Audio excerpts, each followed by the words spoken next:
A última reforma explícita, assim, que nós vamos discutir nessa unidade é a reforma da Previdência. Como eu disse, essa reforma foi aprovada só agora, recentemente, no governo Bolsonaro, mas, para a gente não perder o fio da meada dessas grandes reformas, eu resolvi fazer a discussão aqui. Se for o caso, lá no fim do curso, a gente comenta um pouco sobre a especificidade da reforma do Bolsonaro. Mas vamos fazer aqui entender a discussão da reforma de Previdência aqui. Esse é um tema que eu acabei me envolvendo até mais do que eu queria, porque eu trabalhava no IPEA nos anos 90, quando essa discussão estava acontecendo, e lá no IPEA eu trabalhava na Coordenação Geral de Finanças Públicas e fui incumbido pelo meu chefe, o querido Chico Pereira, que era meu chefe, Francisco Pereira, né, doutor Francisco Pereira, que estudar Previdência. E aí eu vou estudar Previdência, acaba acompanhando a discussão. Acabou que na mesma época eu estava aqui terminando doutorado da UNB, eu casei a pesquisa do IPECO da UNB, então fiz minha tese sobre Previdência. É um artigo que está na Revista Brasileira de Economia, junto com a Mirta Bugarin, que foi minha orientadora aqui na UNB, e grande Mirta. E daí acabei participando da discussão, em várias rodadas que se discutiu a reforma da Previdência. Eu tive a oportunidade no Congresso, inclusive nessa agora do Bolsonaro, eu tive no Senado, apresentando essa discussão. O que eu vou apresentar para vocês é um pouco em cima desse debate, que eu participei ativamente desse debate. Claro que não fui o cara que mais me envolveu, mas eu participei um bocado. Então, um pouco dessas várias apresentações que eu fiz, que eu estou trazendo para vocês. Eu começo, então, essa discussão sempre fazendo algumas perguntas. Perguntas sobre o sistema e o que a gente quer fazer com o sistema. Então, a primeira pergunta que eu faço é se a Previdência deve ser inserida no conceito de Seguridade Social. A Seguridade Social é um conceito mais amplo, que inclui, por exemplo, saúde, assistência social. Então, a Previdência deve estar junto dessa turma. E aí é um argumento que vai muito até para o direito e tal, mas ela tem uma questão, porque a Previdência ela tem um sistema de financiamento próprio. A saúde não tem. Né? Você paga imposto, você não paga uma contribuição para o SUS. Você não faz isso. Você paga uma contribuição para a Previdência. E o que você recebe da Previdência depende dessa contribuição. Mas no SUS, não. Você tem o direito a usar o SUS independente de você contribuir ou não, ou de quanto você... Não tem SUS VIP. Né? Tem SUS. E agora quase todo mundo acabou tendo a oportunidade de usar serviços do SUS com a questão da vacinação. Não chegava lá e dizia, meu imposto de renda aqui é maior que o dele, então eu quero a vacina tal, então eu quero lugar na fila. Não é assim, ninguém está dizendo que seja assim não, pelo amor de Deus, mas deixa claro que tem uma natureza, e essa natureza abre essa pergunta. Ela deve estar na Seguridade Social ou ela é uma coisa à parte? Segunda pergunta que eu faço, qual é a melhor forma de financiar a Previdência? Como é que você financia a Previdência? Então vamos discutir lá na frente, e aí nós vamos entrar nos detalhes, mas tem várias maneiras, pelo menos teóricas, de financiar a Previdência, qual que é a mais adequada, qual que o Brasil deve usar. Terceira questão, essa é quase auto-evidente, né? Era quase uma afirmação, mas eu boto como pergunta porque eu estou fazendo pergunta, né? Para não bagunçar. Mas o problema da Previdência é de natureza demográfica, ou seja, tem uma questão demográfica aí por trás. A intuição dela aqui é o seguinte, a Previdência financiada como no Brasil, que é por repartição, que a gente chama, tem uma alternativa que chama capitalização, onde você paga a sua própria Previdência, mas não é o desenho brasileiro. O desenho brasileiro você paga a aposentadoria de quem está aposentado. E aí os jovens vão pagar a sua. Então eu estou pagando a Previdência dos caras mais velhos do que eu, que já estão aposentados. E provavelmente a geração de vocês vai pagar a minha. Ponto de interrogação, vai mesmo? Isso é outra história, tá certo? Mas se você tem esse modelo, e nós temos, a mudança demográfica que aconteceu no mundo, e nós discutimos isso na primeira unidade no Brasil, ela tem um impacto gigante aqui. Ela tem um impacto gigante. À medida que você tem menos jovens como proporção da quantidade de inativos ou de beneficiários da Previdência, o sistema vai começando a fazer água, ele começa a não se sustentar. Então, essa natureza demográfica ela é fundamental se quiser entender a questão previdenciária. E, finalmente, uma questão muito específica, que é a questão dos servidores públicos. Como é que eles devem ser inseridos, ou eles devem fazer parte do sistema, do regime geral de previdência social? Hoje, não. Hoje, o servidor... Quer dizer, você pegar para trás, antes de 2013, estritamente falando, antes de 2003, o servidor público ele tinha aposentadoria integral. Então, era um sistema todo próprio. Ele contribuía, É uma contribuição diferente, por exemplo, um cara que ganha mais é maior, bem maior do que a do setor privado, quer dizer, o cara que ganha 20 mil no setor público, ele contribui bem mais do que um cara que ganha 20 mil no setor privado para a Previdência, é maior, mas ainda assim talvez não seja suficiente para compensar o que ele vai ganhar quando aposentar. Então você tinha esse sistema totalmente diferenciado, né? O servidor público ele tinha aposentadoria integral garantida e pagando uma proporção. Às vezes a proporção ficou em 11%, já foi menos, depende. Aí tinha carreira que não estava, passou, entrou. Isso é uma confusão danada. A partir de 2003, já no governo Lula, no primeiro mandato do Lula, que eu insisto, foi um governo reformista, inclusive fez essa reforma, é uma das reformas do governo Lula, é de que teve lei de falências no governo Lula, não vou entrar nessa discussão aqui, mas é uma reforma também importante.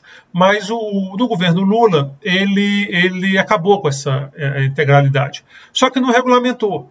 Então ficou um vazio jurídico que ainda vai dar dor de cabeça, acredito, aí no futuro. Porque tem um monte de servidor que entrou nessa zona cinzenta que a reforma agora do Bolsonaro, né, do Guedes, no governo Bolsonaro, tentou resolver, criou um regime diferenciado, mas talvez isso ainda tenha problema jurídico, porque ele paga igual ao servidor que entrou antes de 2003, mas ele vai receber menos. Eu não sei como é que isso juridicamente vai ser resolvido.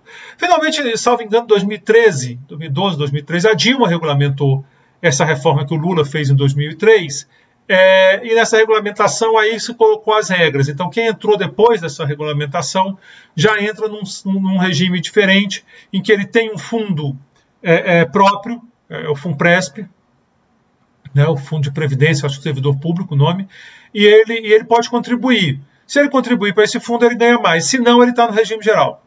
Então ele está no regime geral, que nem todo trabalhador, mas ele tem essa opção, como várias empresas oferecem isso para os seus empregados, e é natural que o setor público ofereça, até porque é um volume imenso de empregados no setor público, né? Então tem tudo para ser um fundo, se bem administrado, tem tudo para ser um fundo de sucesso. O problema é o CIA aí, que é um baita de um CIA, o governo não tem uma tradição, o histórico do governo administrando fundo de pensão não é dos melhores.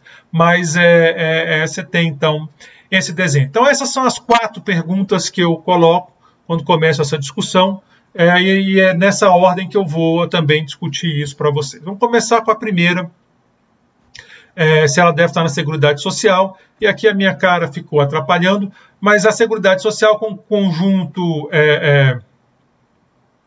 compreende isso aqui está na Constituição, viu? O artigo 194 da Constituição Federal. É um conjunto integrado de ações e iniciativas dos poderes, acho que é dos poderes públicos, da sociedade, do setor privado, da sociedade, destinada a assegurar os direitos relativos à saúde, à previdência e à assistência social.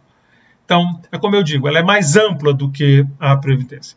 Parágrafo único. Compete ao poder público, nos termos da lei, organizar a Seguridade Social com base nos seguintes objetivos: universalidade da cobertura e do atendimento, quer dizer, ele é universal, a Seguridade Social, uniformidade e equivalência dos benefícios e serviços às populações urbanas e rurais, ele é igual, ou pelo menos é uniforme e equivalente, não, igual não.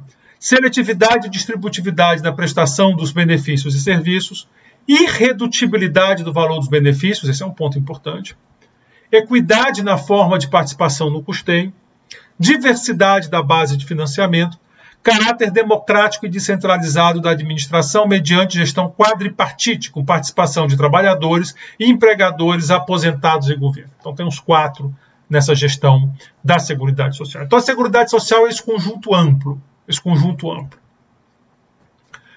Por que é importante discutir isso? Porque aí a gente entra numa questão crucial de qual é o déficit da Previdência, afinal de contas.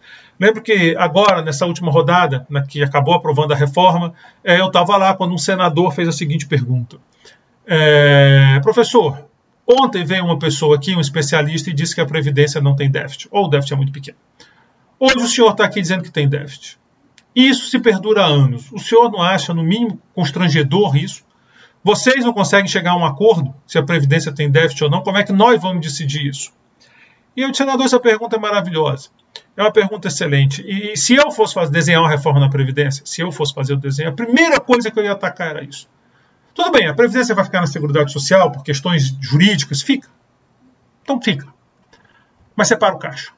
vamos ter um caixa próprio, bem definido para a Previdência. De preferência separando urbano e rural, para a gente saber exatamente o que está acontecendo. E não, mas assim, eu digo em termos oficiais, porque hoje você consegue fazer isso, mas aí eu faço, o outro não faz, um tem déficit, outro não tem, começa a confusão. Porque a Seguridade Social, como um todo, e a Previdência faz parte, ela será, o que a Constituição diz? Será financiada por toda a sociedade de forma direta e indireta nos termos da lei, mediante recursos provenientes do orçamento da União, dos Estados, do Distrito Federal e dos municípios, e das seguintes contribuições sociais: a empregadores, incidente na folha de salário, faturamento e lucro dos trabalhadores, sobre a receita de concurso e prognóstico. O artigo segue com 8 parágrafos, eu não vou detalhar tudo, mas o que eu quero dizer é o seguinte: a Seguridade Social, de fato, ela tem uma ampla gama de recursos. Uma ampla gama de recursos. E se você bota a Previdência aí dentro, tudo isso também é recurso da Previdência. Uma questão de lógica. A Previdência é parte da Seguridade, esses recursos são da Seguridade, eles deviam ser da Previdência.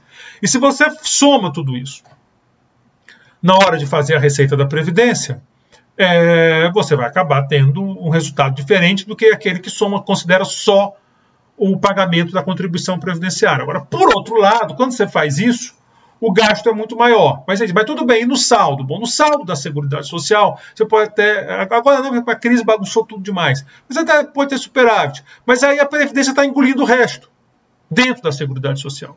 Então, se você olha como um todo, você corre esse risco da Previdência engolir a assistência e a saúde, o que é um problema. Ainda mais que a demanda por serviços de saúde pública tende a aumentar, não exatamente só pela pandemia, embora obviamente pela pandemia, mas pelo envelhecimento da população. A população mais idosa pede mais saúde e aí o setor público tem que entrar. Então, eu acredito muito nisso, que tem que separar o caixa, ainda que ela faça parte da Seguridade Social do ponto de vista jurídico, e realmente, assim, eu sou economista, não sou um advogado para entender a discussão jurídica, a complexidade da discussão jurídica, o ideal seria separar o caixa. Uma das vezes que eu falei isso, ainda acho que 2002, 2003 no máximo, o cara que botava, você está rasgando a Constituição dentro do Congresso Nacional. Eu digo, não, eu estou fazendo uma proposta, quem aceita ou não é o Congresso, não sou eu. Eu não estou impondo nada, né? Eu só estou dizendo, olha, é preciso, isso eu estou falando lá em 2002, a discussão agora pegou fogo em parte por isso, porque não estava oficialmente explícito, quer dizer, você pode ir lá pegar os números e fazer a conta, mas eu acho muito importante ter isso, eu vou tratar lá no final quando eu falar de uma proposta, de pontos importantes para uma proposta. Bom, e aí vem essa diferença que eu digo importante entre Previdência ou não, porque a Previdência ela tem uma arrecadação própria, que é a contribuição, e ela paga de acordo com isso. Então, por exemplo, a saúde ela é dever de todos, é direito de todos, dever do Estado. Garantida a medida mediante o direito garantido mediante políticas sociais e econômicas que visem a redução do risco de doença e de outros agravos, e ao acesso universal e igualitário às ações de serviço para sua promoção, proteção e recuperação. Isso quer dizer o seguinte: a saúde, a natureza da saúde, por exemplo, que é uma grande conta da Seguridade, ela pede essa universalidade e esse acesso igualitário. Por exemplo, no Brasil, na Constituição brasileira. O que não é verdade para a Previdência. Você vai receber de acordo com o que você pagou.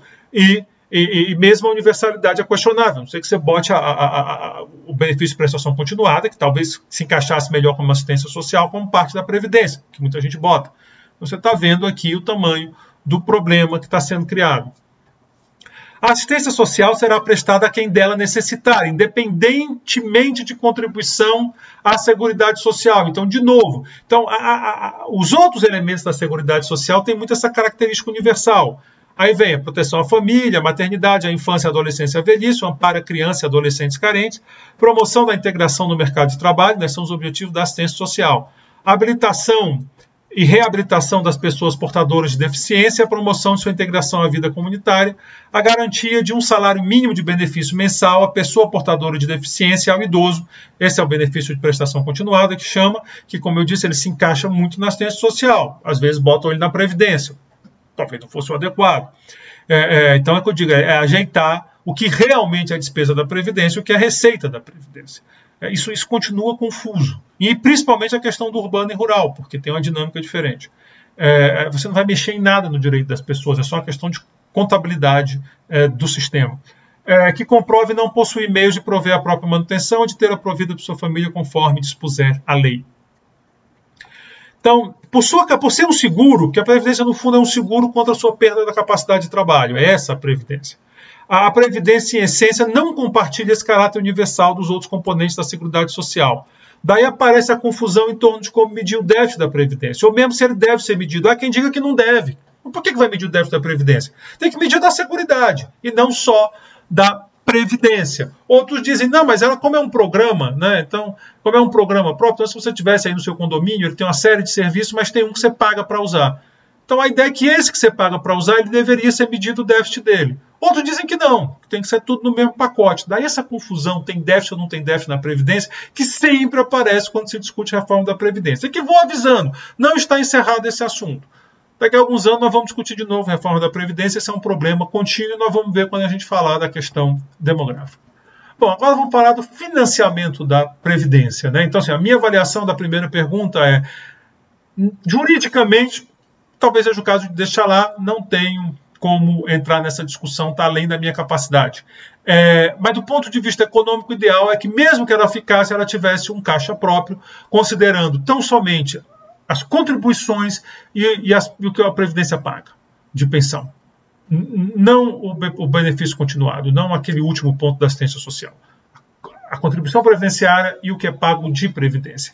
E de melhor, separado rural e urbano, e que isso estivesse definido em lei, para a gente saber exatamente quais são as despesas. Vou dar um exemplo para vocês. Tem algumas profissões que têm regimes especiais, pela natureza da profissão. Por exemplo, uma que eu vi, numa dessas idas ao Congresso, eu vi uma apresentação, isso é muito impressionante, são mineradores. Os mineradores, eles têm muito risco à saúde, né? Tem muita insalubridade ali dentro. O cara fica enterrado nas minas. Ele não pode ir até 65 anos como minerador. Chega lá a uma certa idade, ele tem que parar. Então, essa peculiaridade meio que pede um regime especial. Né? Professores, não a gente, professor universitário, professor de criança tem regime especial, policiais têm regime especial.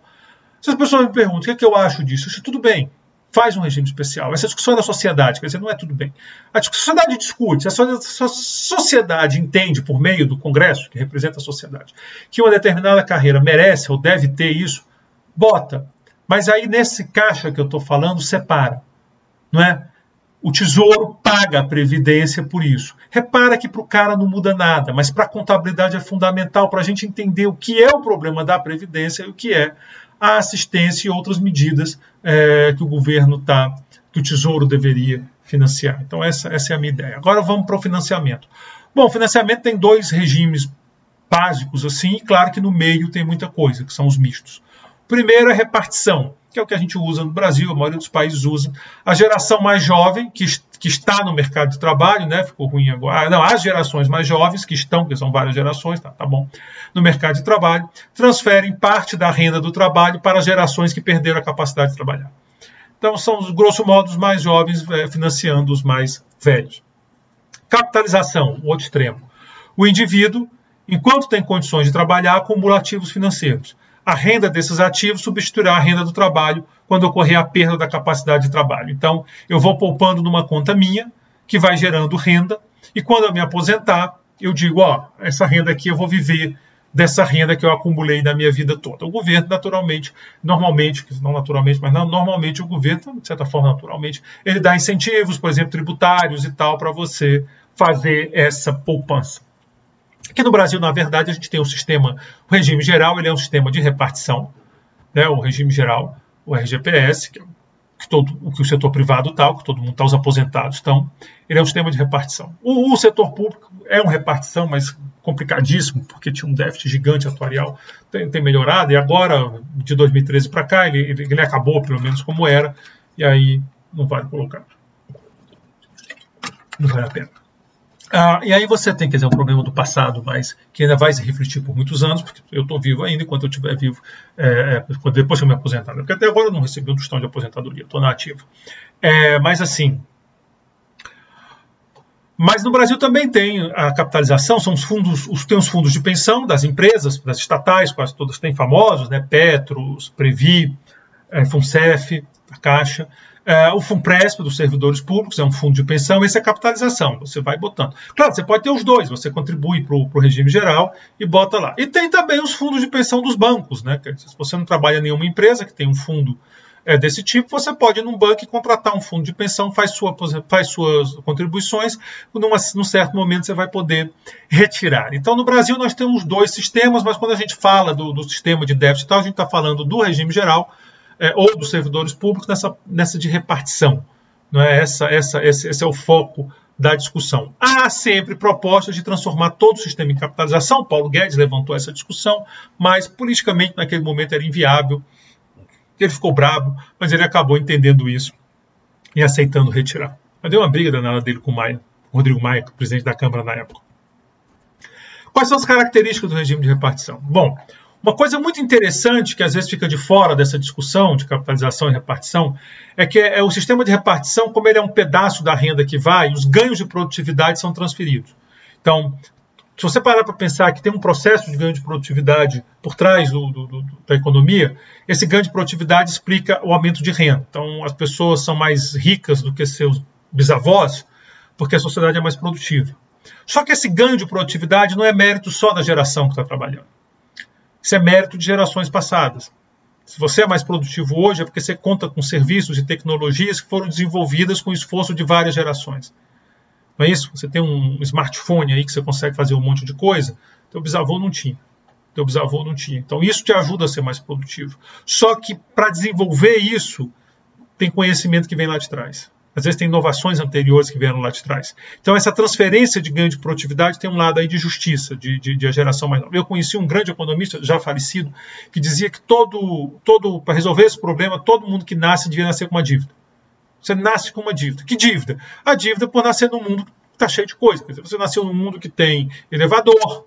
Elevador é um negócio legal. Lá em cima você tem que subir de escada. Tem ar-condicionado. Ar-condicionado é um negócio muito bom.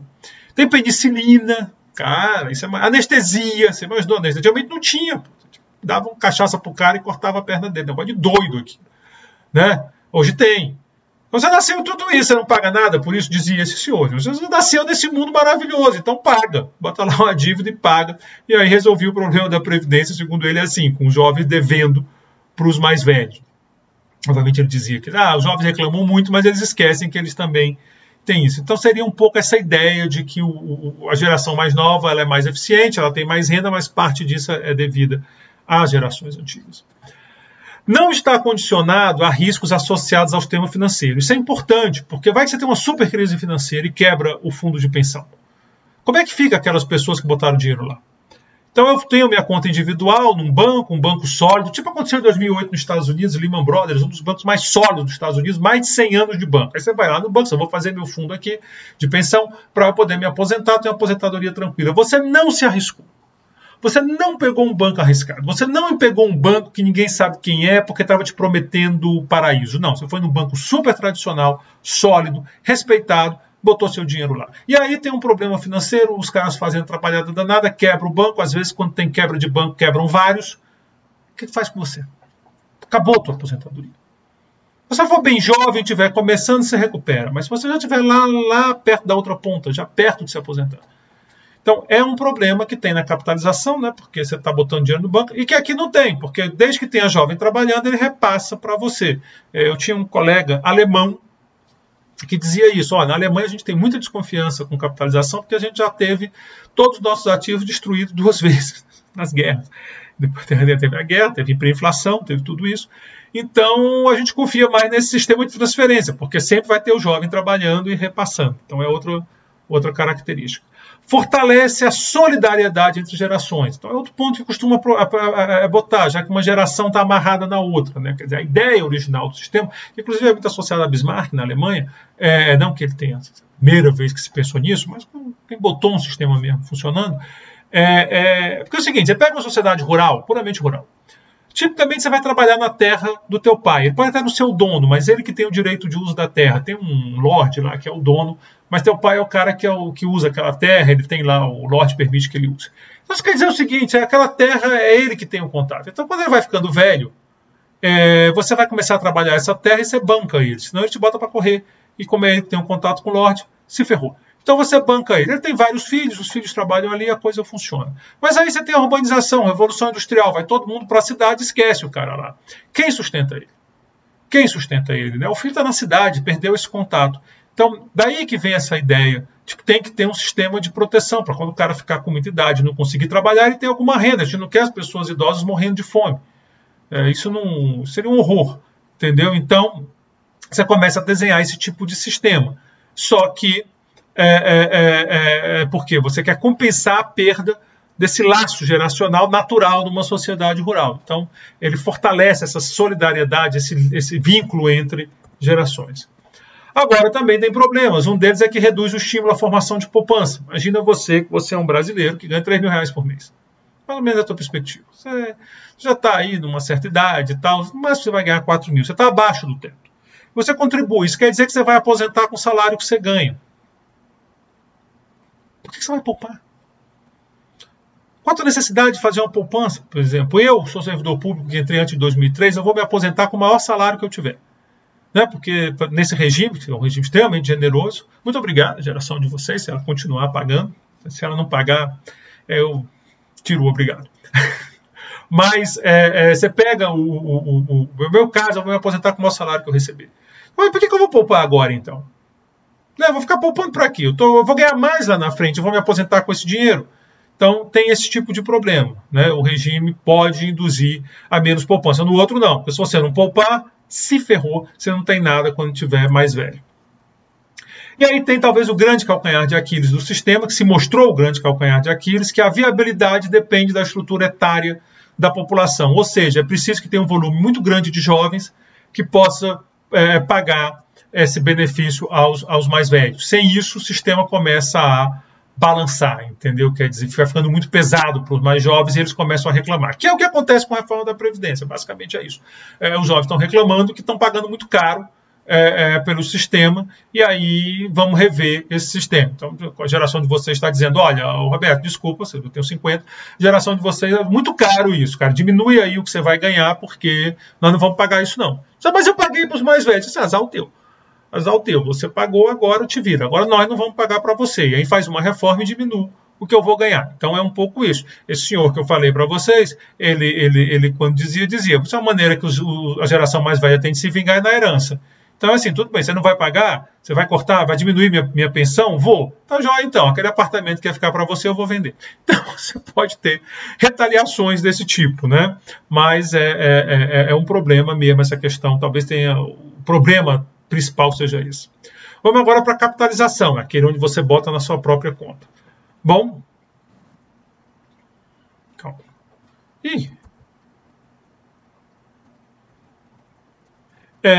Aqui ficou errado esse primeiro, né? Esse aqui era do outro. Na hora de copiar e colar, eu botei. Ele não permite, ele não tem esse negócio. Então, desculpem, esse primeiro item ficou errado. Estimula a formação de poupança. Aí sim, né? Porque como eu vou depender, ignorem esse primeiro, por favor, ele é do outro e veio para cá, talvez, na hora de montar o slide. Como esse slide é novo dessa turma, ficou esquisito. Mas ele estimula a formação de poupança. Esse é o primeiro ponto, então.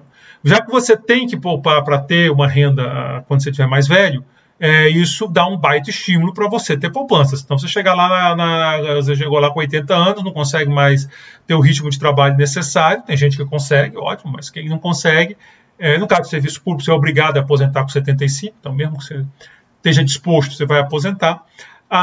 Mas você tem que poupar, fazer sua própria poupança, e isso ajuda o país a ter um nível maior de poupança. Permite maior controle por parte dos indivíduos. Isso é muito importante. Como a conta é minha, eu posso olhar o saldo dela, saber o que está acontecendo, eu posso negociar com o gestor do meu fundo, eu digo, puxa, minha vida está um pouco melhor do que eu pensava, então eu quero melhorar aí minha aposentadoria. Tudo isso você faz, porque é uma conta, até teu CPF, é tua conta. É diferente do regime geral, onde você fica meio perdido, fica dependendo aí de lei, de coisa assim, porque você não tem uma conta sua no regime geral. Você faz suas contribuições, você tem seu direito de receber, mas você não tem essa conta que você vai acompanhando saldo, né? Aqui você tem. Não depende da estrutura etária da população. Eu botei esse será porque essa é uma discussão um pouco mais moderna. Geralmente você tem um princípio, chama ciclo da vida em economia, para explicar consumo e poupança. E a ideia, nessa teoria, né, do cara chamado Franco Modigliani, foi um bicho importante, prêmio Nobel. Não é por isso, não. O prêmio Nobel dele é por questão de finanças, financiamento de empresas. Mas a ideia é o seguinte, você quando é jovem, você tende a se endividar. Jovem toma dinheiro emprestado. Por quê? Porque você não tem nada, cara. Você está começando a vida. Imagina aí você aí o NB, pega o primeiro emprego, talvez depois de formar e tal, você vai em casa lá com a pessoa que você quer casar, e aí você vai montar a sua vida, vai comprar um apartamento, se não comprar um apartamento vai ter que comprar móvel, eletrodoméstico, tudo isso. Seu primeiro emprego, você não tem dinheiro, você vai se endividar para fazer tudo isso. Quando eu cheguei em Brasília aqui para trabalhar no IPE, eu me endividei todo. Naquela época os juros eram lá em cima, esse negócio pesado. Mas é normal isso. Você tem o resto da vida para pagar. Quando você vai ficando mais velho, por outro lado, você vai ganhando mais. Você vai ganhando mais e você acaba formando poupança. Então os velhos tendem a ter dinheiro para emprestar para os jovens, né? Então você ficou velho, mas você vai fazendo fundo de pensão, né? Então você tem esse dinheiro. Se você tem uma questão demográfica que fica muito velho e pouco jovem, isso pode afetar a taxa de juros. Pode afetar a taxa de juros da economia. E com uma taxa de juros menor, a capitalização dá problema, porque você precisa dos juros para capitalizar. Porque é importante num fundo de pensão essa parte de juros. Ah, por que não bota todo o dinheiro em Bitcoin? Porque eu sei que o pessoal mais jovem adora Bitcoin, a gente ganha muito dinheiro em Bitcoin, mas imagina que na hora de tu se aposentar, o Bitcoin tem uma daquelas quedas gigantes que de vez ele tem, tu se ferrou.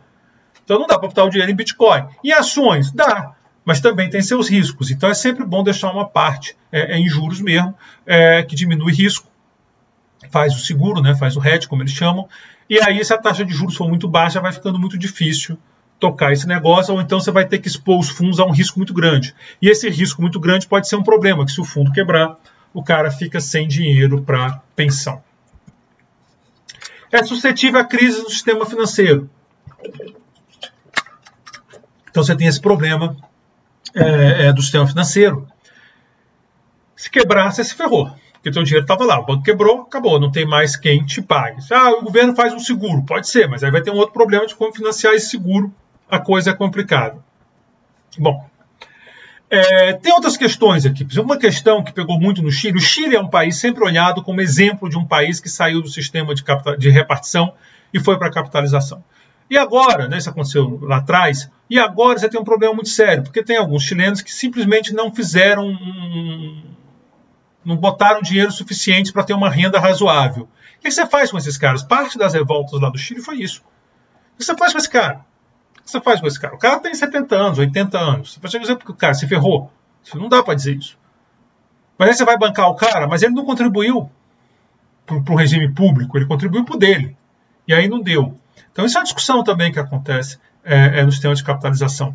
Mas ele tem essa grande vantagem. Talvez ele tenha uma dependência da questão demográfica, como eu falei, mas é bem menor do que a outra. Então ele tem essa grande vantagem. Bom, como eu disse, o Chile fez essa transição. Mas a maioria dos países não consegue mudar totalmente para um regime de capitalização por conta do que se chama de transição. Desafio da transição. Que é o seguinte. Suponha que hoje, né, o Paulo Guedes consiga convencer o Congresso a fazer uma reforma e nossa Previdência vai ser totalmente de capitalização. Acabou o RGPS, acabou o regime geral, vai ter que mudar a Constituição para isso, né? Vocês viram que está na Constituição o negócio. Mas vamos supor que ele consegue. O STF entende que é constitucional. Todo mundo agora capitalização. O que você faz com a minha geração? O que você faz com os caras? Não vou dizer eu, porque aí vocês são alunos, você se ferrou. Então você põe com uma geração, porque talvez aí tenha os pais de vocês. E aí vocês vão ser mais misericordiosos, mais gentis. Porque a minha geração, eu estou com 50 anos, eu contribuí, eu estou trabalhando há muito tempo. Eu entrei no setor público em 98, na verdade foi 97, mas vamos botar 98, são 26 anos, que eu estou contribuindo no sistema de repartição. O setor público é um pouco mais complicado. Vamos supor que eu estivesse no setor privado. O cara está há 30 anos contribuindo no sistema de repartição. Aí agora acabou, virou capitalização. Eu sei que eu? Como é que eu fico? Porque eu não tenho mais idade para formar um fundo para minha aposentadoria. E o dinheiro que eu botei foi para o cara da geração anterior. Então esse problema, como financiar as aposentadorias das pessoas que já contribuíram no sistema de repartição e, portanto, não têm as contas individuais, é o grande problema da transição. E isso custa caro à beça. Tem esse cara, chama Barreto, Flávio Barreto o nome dele, Oliveira ou Luiz Guilherme Shimura. Flávio Barreto é um economista que eu gosto muito, ele é lá do Ceará, foi meu professor lá no Ceará, daí caiu que ele foi fazer o doutorado na fundação quando eu estava fazendo o mestrado, e aí nós fomos dois cearenses do Rio, né? E aí depois, quando eu fui fazer o doutorado na Pensilvânia, ele foi fazer o pós-doutorado na Pensilvânia, e aí agora eram dois cearenses na Filadélfia.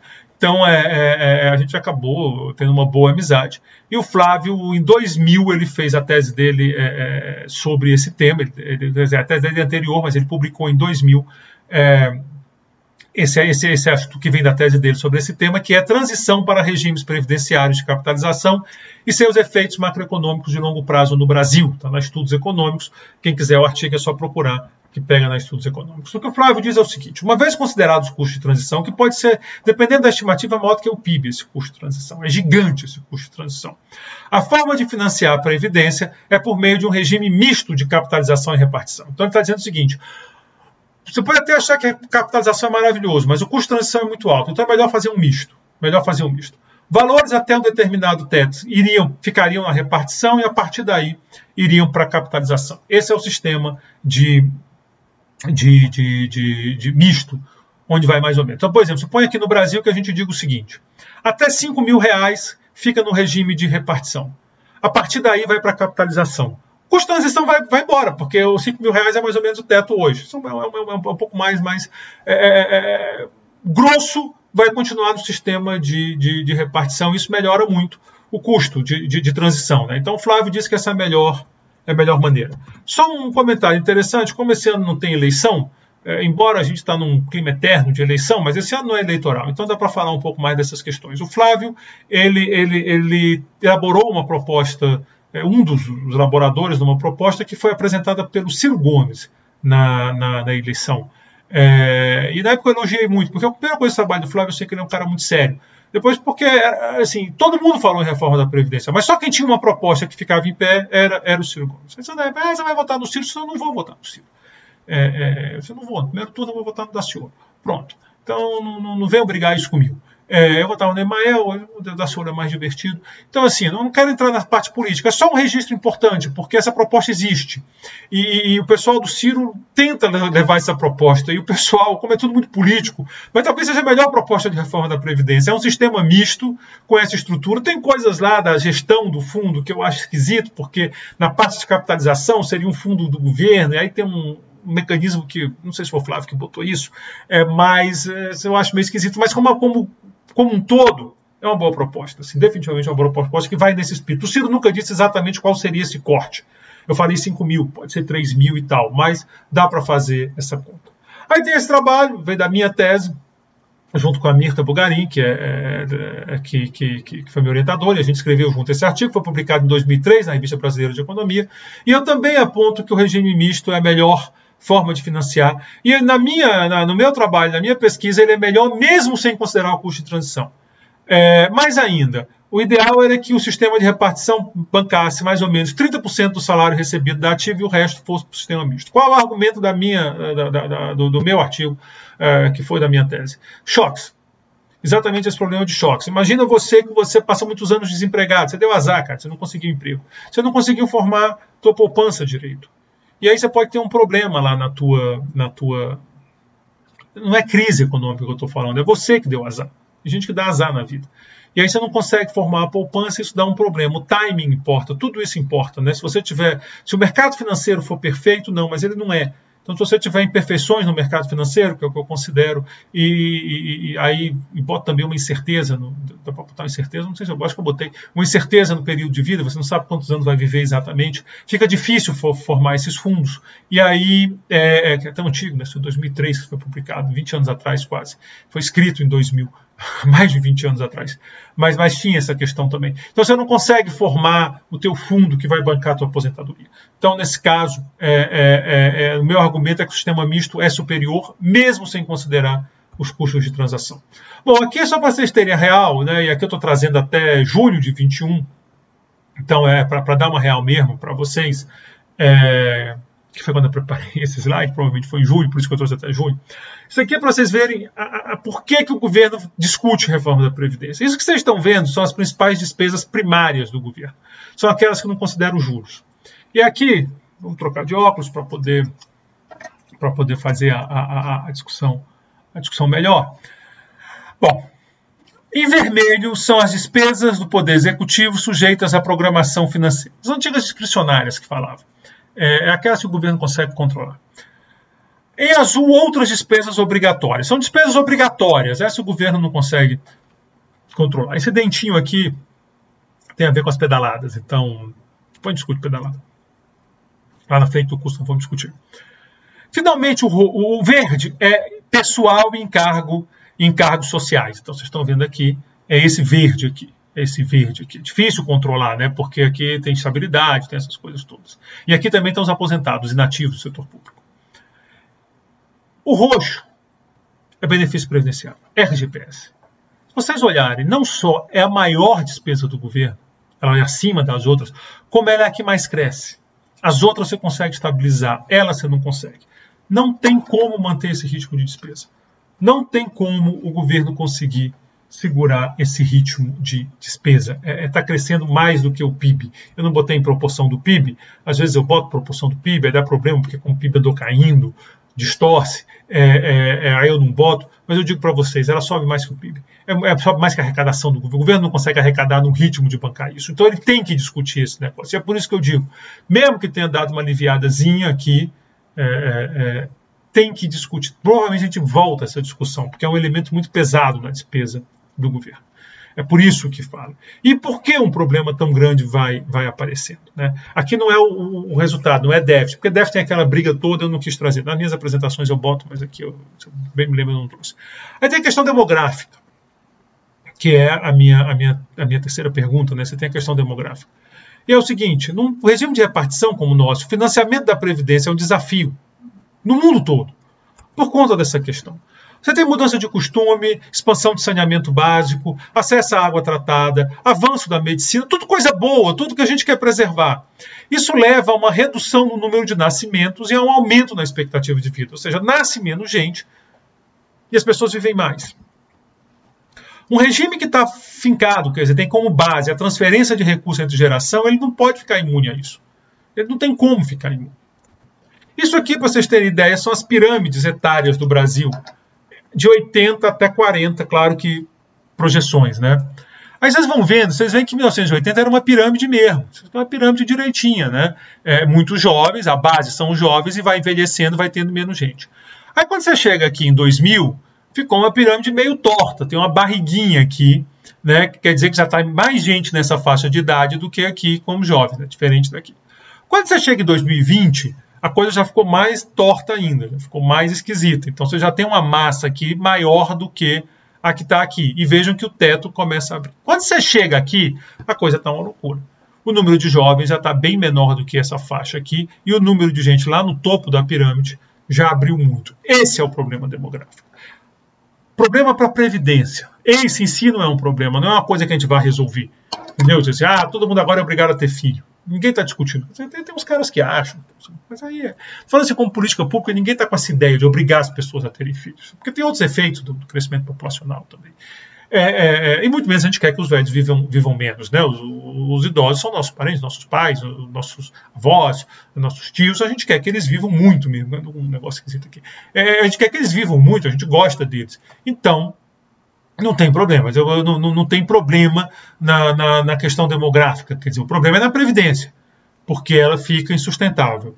Aqui é um negócio chamado razão de dependência. Você pega a população de 15 a 64 anos, pega de 65 anos ou mais e divide uma pela outra.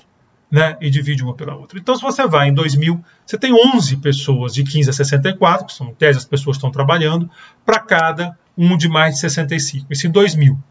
Aí vai caindo, vai caindo, vai caindo. Quando chegar em 2060, as projeções do IBGE é que tem 2,3. Isso quer dizer o seguinte, tem 11 caras aqui dividindo a conta. Aqui só vai ter 2,3. Então, isso pesa.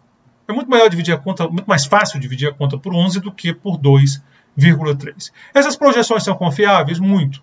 Muito porque boa parte dessas pessoas já estão vivas agora.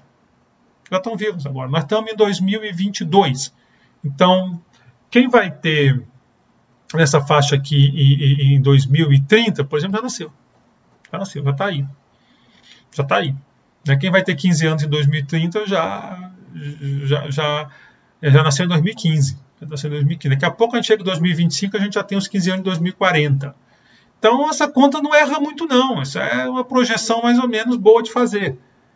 Vai fazer 100 anos é complicado, mas aqui também já tem 60, né? Mas a tendência é forte, né? Porque as pessoas vivem muito. Então, quem vai ter aqui mais de 65 anos em 2040, por exemplo, sou eu. Sou eu, estou vivo aqui, estou aqui. Então já dá para ir antecipando essa conta. O problema está colocado. Está colocado. Então essa é a questão demográfica que justifica tudo isso. E aí eu termino, são 2 últimos slides para terminar, sobre as características de uma reforma da Previdência. Isso aqui é uma avaliação minha, do professor de vocês, mas que, como eu disse, é uma pessoa que estudou o assunto, discutiu o assunto, escreveu sobre o assunto, foi no Congresso, foi em debates públicos, em órgãos públicos, na imprensa. Então, dá para botar a minha proposta, né? Não estou chutando aqui, uma coisa que discutiu. Primeiro, é o caso exclusivo do RGPS, que eu falei para vocês. É aquela ideia de que o regime geral tem que ter uma conta própria, de preferência urbano, rural, separado, para a gente saber exatamente o que está acontecendo, para que o trabalhador urbano não acabe pagando uma conta que não é dele.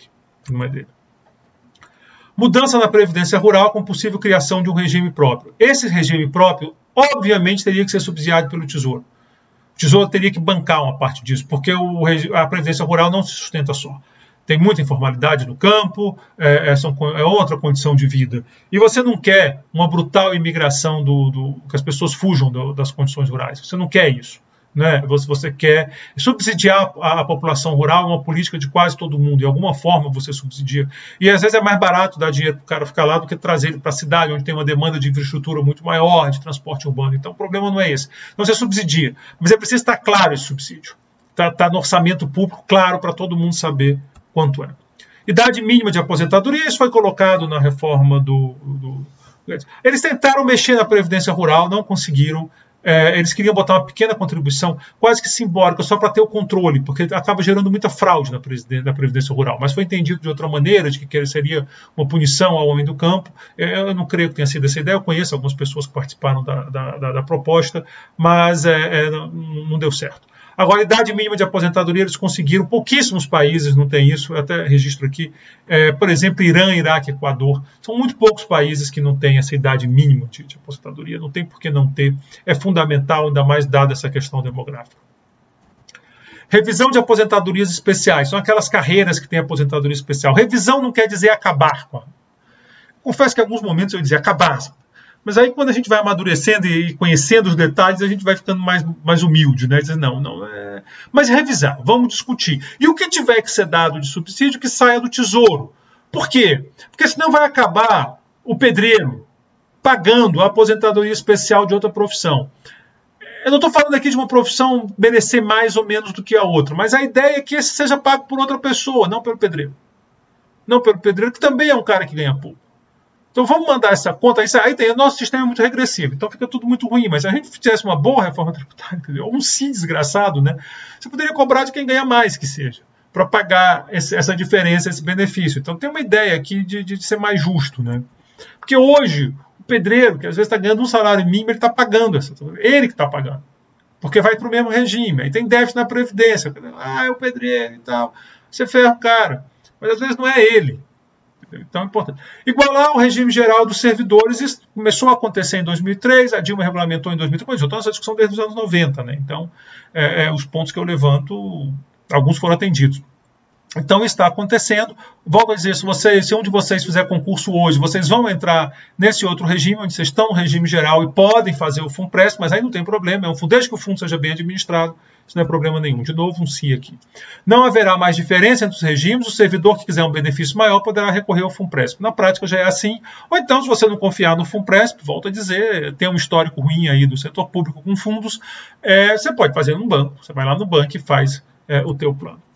Servidores públicos, muitos têm condições para fazer isso e tal. É claro que tem um pessoal mais complicado, mas até para a reforma administrativa, que nós discutimos no vídeo passado, a tendência é mudar o perfil para carreiras técnicas e com nível superior, que geralmente tem um salário maior mesmo. Faz isso. Então, a aposentadoria, a idade deveria ser a mesma, quer dizer, é o mesmo sistema. A única coisa é que no serviço público você tem um fundo específico para você, que você também não é obrigado a usar, ou não deveria ser, na minha concepção. Aí tem que ter esse regime de transição, porque tem 3 categorias, né? Quem entrou antes, depois de 2013, esse já está no sistema. Entre 2003 e 2013, que é o que eu digo que é uma zona cinzenta, que talvez ainda dê problema na justiça, que esse pessoal não aposentou ainda, está longe de aposentar. E o pessoal antes de 2003, que sou eu. E por que tem um regime de transição especial? Porque, cara, é muito difícil eu sair do regime. Meu regime é muito generoso. É muito bom o meu regime. É muito bom.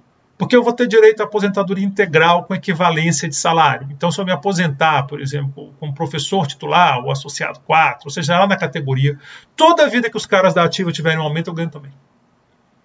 E isso atualmente é muito complicado. Então, se só como fazem, quem quiser migrar para o Funpresp, migra. Talvez o pessoal que entrou aí depois, mais perto de 2013, vale a pena. Talvez seja bom. Mas para a minha geração, cara, você vai ter que fazer alguma coisa comigo. Eu provavelmente vou ficar muito brabo, mas eu creio que seja o caminho. Bom, o slide que eu botei aqui já é do próximo vídeo. Então, essa é a discussão sobre Previdência. De novo, Previdência e abertura ficou maior. A abertura porque é a mãe das reformas, eu concordo com essa teoria. Previdência porque aí é um pouco viés do professor. Agradeço vocês o vídeo. No próximo vídeo, então, vocês já pegaram aí o spoiler, nós vamos discutir como aconteceu, o que aconteceu com desigualdade, inclusão, pobreza, o que aconteceu com tudo isso no período das reformas. Obrigado pela atenção, até o próximo vídeo.